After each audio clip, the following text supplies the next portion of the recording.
საზოგადოებრივი მაუწყებლის ამოცანა არავითარ შემთხვევაში არ უნდა იყოს გასართობი კონტენტით კონკურენციაში შესვლა სხვა მედია საშუალებებთან.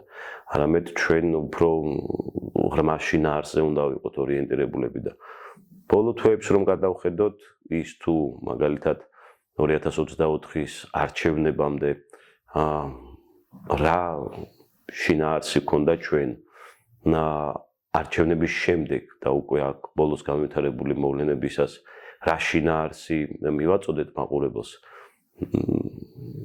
ჩემი შინაგანი ღრმა რწმენით ჩვენ არა საზოგადოების ინტერესიდან ამოვდიოდით, არამედ უფრო ჭარბობდა სხვა ინტერესი.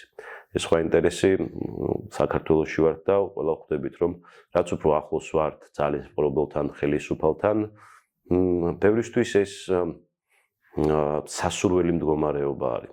ამ სასურველი მდგომარეობიდან კიდევ ელემენტარულად ყოფითად სარგებლობს ადამიანი.